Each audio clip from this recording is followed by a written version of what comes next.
बाबली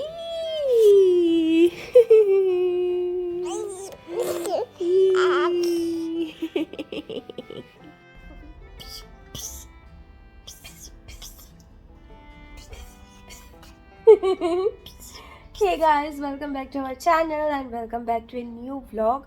आज तो उमा सुबह सुबह मुझसे पहले उठ गई है। मुझसे पहले उठ के मुझे जगाया इसने।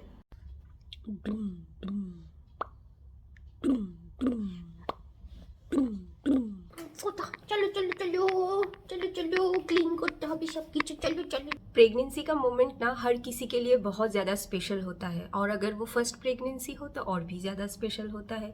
मेरा भी ये फर्स्ट प्रेगनेंसी था, तो आप समझ सकते हो कितना स्पेशल था। और ये मेमोरीज जो है ना, ये तो मैं कभी नहीं भूल सकती। एक्चुअली कोई भी औरत नहीं भूल सकती अपनी प्रेगनेंसी जर्नी को, और वो फर्स्ट प्रेगनेंसी हो तो वो उसके लिए और भी ज़्यादा खास बन जाती है। कुछ दिन पहले मेरी एक दोस्त से बात हो रही थी और वो मुझसे पूछ रही थी, क्या तुझे पहले से पता था कि लड़का होने वाला है या लड़की? तो मैंने उससे बताया कि हाँ मुझे पता था। तो वो बता रही थी हाँ कि तुम लोगों के वहाँ तो ये फैसिलिटीज़ वगैरह है। एक्चुअली गाइस, आपको पता ही होगा इंडिया में जेंडर रिवील नहीं किया जाता। आप जब स्कैनिंग वगैरह करवाते हो उसमें बिल्कुल भी नहीं बताया जाता है कि लड़का है या लड़की। वो तो आपको बच्चा पैदा होने के बाद ही पता चलता है। इंडिया में एक्चुअली ये क्राइम है जेंडर पता करना। पर यहाँ पे दुबई में ऐसा कुछ भी नहीं है, यहाँ पे ये लोग बता देते हैं। लेकिन यहाँ पे ऐसा है कि हर किसी को ना पसंद नहीं होता कि क्या जेंडर है वो जान लेना पहले से। बहुत से लोग मानते हैं कि भगवान की देन है, जब पैदा होगा तब जान लेंगे, इतना पहले से जानने की क्या जरूरत है।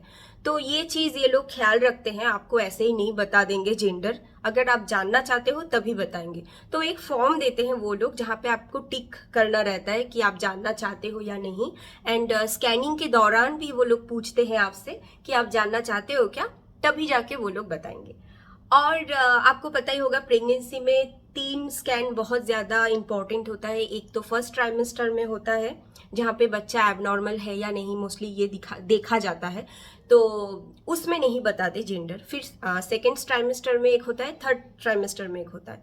थर्ड ट्राइमेस्टर वाला जो होता है वो तो एकदम एडवांस्ड स्टेज होता है। तब डिलीवरी में कुछ कॉम्प्लिकेशन वगैरह आएगा या नहीं, वो सब कुछ, बेबी का ग्रोथ, वेट्स, बहुत कुछ देखा जाता है उसमें। तो उसमें भी वो लोग जेंडर बताते हैं। और जहाँ पे आपको सबसे पहले पता चलता है वो है सेकेंड ट्राइमेस्टर में, जो 5 मंथ वाला जो स्कैन होता है उसमें। उसमें वो लोग आपको बताएंगे कि लड़का है या लड़की। जब मुझे पता चला था ना कि मैं प्रेग्नेंट हूँ, तब मैंने डिसाइड किया था कि मैं डेली व्लॉगिंग वगैरह नहीं करूंगी, क्योंकि डेली व्लॉगिंग कहीं ना कहीं स्ट्रेसफुल होता है, ये तो मानना ही पड़ेगा।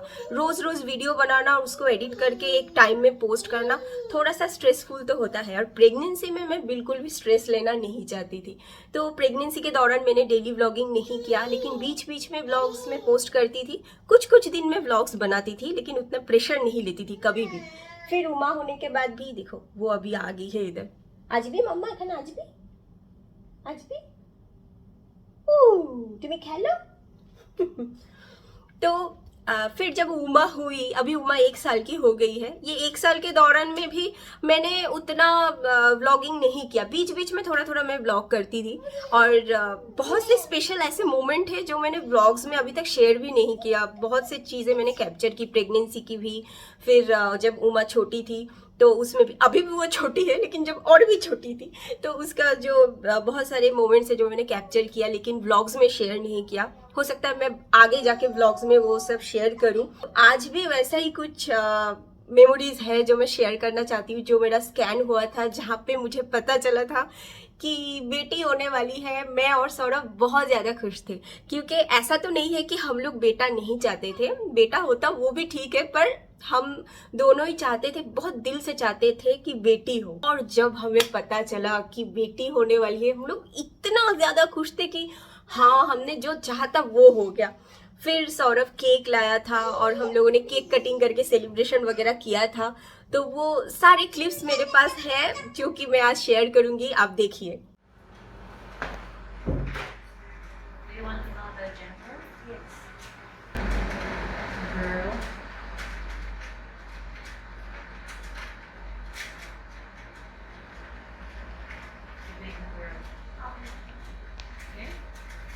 अभी मैं दो चीज़ बता देती हूँ। मैंने अभी अभी जो कहा ना कि सेकेंड ट्राइमेस्टर में मतलब 5 मंथ में जो स्कैनिंग होता है उसमें ये लोग जेंडर रिवील करते हैं, तब जब आप जानना चाहते हो, आप फॉर्म में टिक करते हो या डॉक्टर से बोलते हो कि मुझे जानना है, तभी वो लोग बताते हैं। तो आपके मन में सवाल आ सकता है तो फिर तो नॉर्मल स्कैन होता होगा और आप जानना चाहते हो तभी वो लोग बताते हैं, नहीं तो नहीं बताते हैं। तो क्या आप अगर जानना चाहते हो तो उसके लिए क्या कुछ एक्स्ट्रा चार्जेस लगता है स्कैनिंग में? तो ऐसा कुछ भी नहीं है। नॉर्मल वो स्कैनिंग का जितना कॉस्ट है आपको उतना ही पे करना रहता है। उसी में अगर आप जानना चाहते हो तो बताएंगे, नहीं जानना चाहते हो तो नहीं बताएंगे, कुछ एक्स्ट्रा कॉस्ट नहीं है। अगर आपका इंश्योरेंस है तो इंश्योरेंस में ही वो स्कैनिंग वगैरह कवर हो जाता है। अगर इंश्योरेंस नहीं है आपके पास तो फिर वो तो आपको फुल पेमेंट करना रहता है।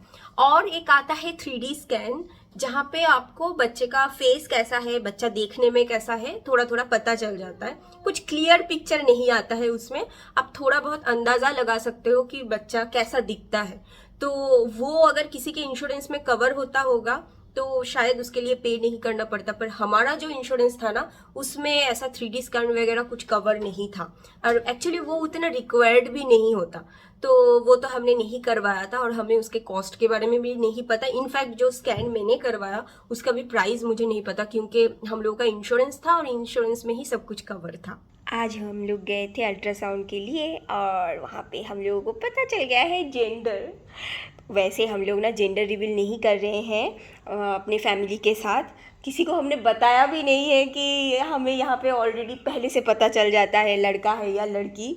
तो इस दिन को भी हम लोग सेलिब्रेट कर रहे हैं। जब हम लोग ये सारे मेमोरीज एक साथ पोस्ट करेंगे तब हम लोग देखेंगे। हाँ। और हमारा बच्चा भी देखेगा कि हमने इस दिन को भी सेलिब्रेट किया था। तो अभी नेक्स्ट क्लिप में आप लोगों को पता चल जाएगा केक देख के कि क्या होने वाला है। Zoom! So guys, it's a baby girl. Oh my god. Normally मैंने सुना है कि सोनोग्राफी में थोड़ा सा टाइम लगता है पता चलने में कि लड़का है या लड़की ढूंढना पड़ता है। लेकिन आज ना मतलब जब डॉक्टर देख रही थी, वो लेडी डॉक्टर थी, सबसे पहले उनके सामने वही वाला पार्ट आ गया। तो वो कह रही थी कि आप लोगों को क्या जेंडर जानना है, क्योंकि यहाँ पे ऑप्शन होता है, आप चाहो तो नहीं भी जान सकते हो, किसी किसी को पसंद नहीं होता पहले से जानना। तो हमने कहा क्यों नहीं आप बताइए, तो उन्होंने कहा इट्स ए बेबी गर्ल। और हम लोग इस दिन को सेलिब्रेट कर रहे हैं। और पता है गाइस, हम दोनों को ही ना मतलब ऐसा नहीं है कि बेटा नहीं चाहिए, पर बेटी ज़्यादा पसंद है और इसीलिए हम लोग डबल खुश हैं। बहुत ज़्यादा खुश हैं। हमारे चैनल में ना मैंने बर्थ व्लॉग शेयर किया था और हॉस्पिटल रूम टूर भी शेयर किया था। तो वो देख के बहुत से लोगों ने पूछा था कि यहाँ पे डिलीवरी कॉस्ट कितना आता है, आप बताइए, अगर इंश्योरेंस ना हो तो उसके ऊपर मैं अलग से एक वीडियो बनाऊंगी गाइस, क्योंकि मुझे बहुत सी डिटेल्स शेयर करने हैं वहाँ पे। तो वो तो बहुत जल्द मैं कोशिश करूँगी पोस्ट करने की। और अभी मैं जिस बारे में बताना चाहती हूँ वो भी एक्चुअली इम्पोर्टेंट है।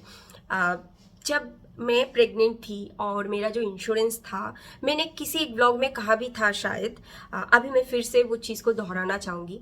तो जब आप एक मेडिकल इंश्योरेंस लेते हो ना, वो लोग एक लिस्ट प्रोवाइड करते हैं, जिस लिस्ट में कौन से क्लिनिक और कौन से हॉस्पिटल उनके अंडर है जहाँ पे जाके आप इंश्योरेंस क्लेम कर सकते हो, वो एक लिस्ट देते हैं वो लोग।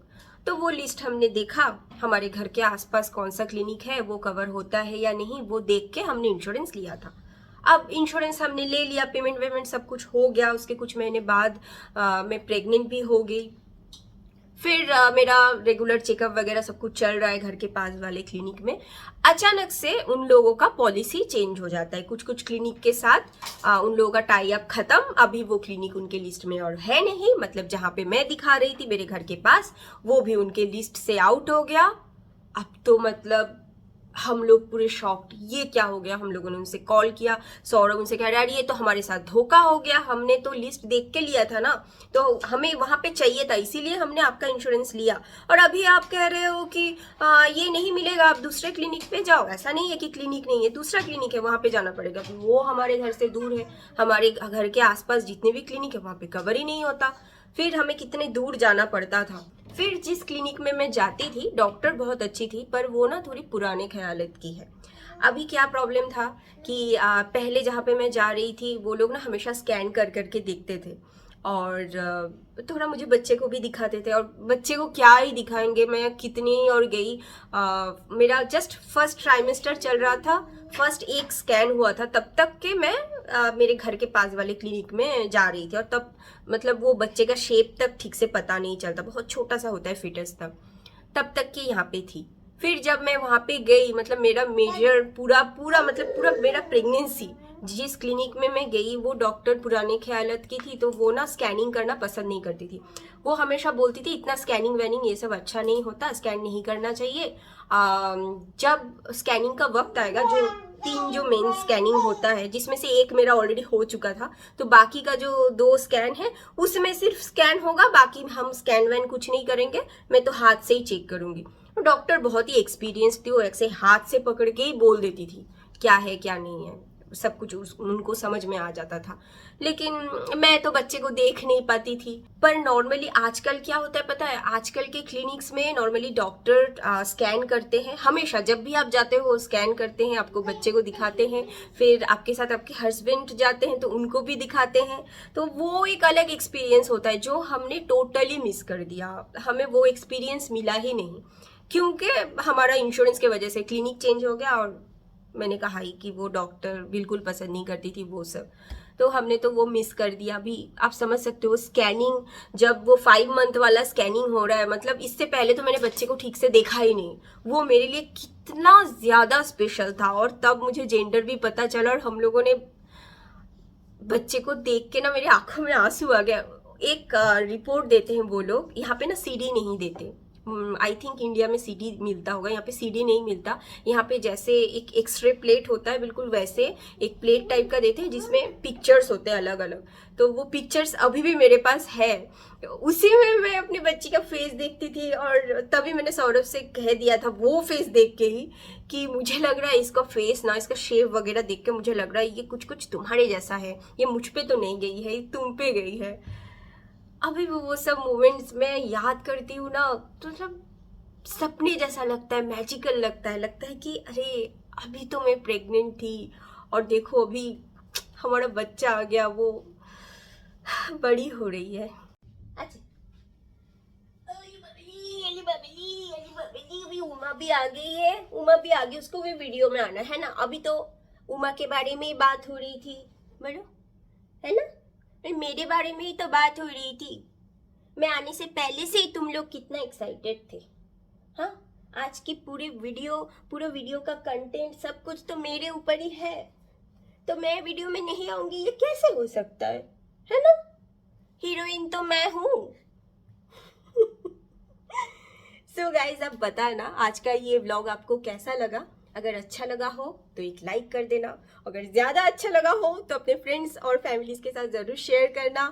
और मिलते ही एक नए व्लॉग के साथ, तब तक के लिए bye, love you all, and please don't forget to like, share and subscribe. मम्मा बाय, ताता को ले दो, बाय बाय।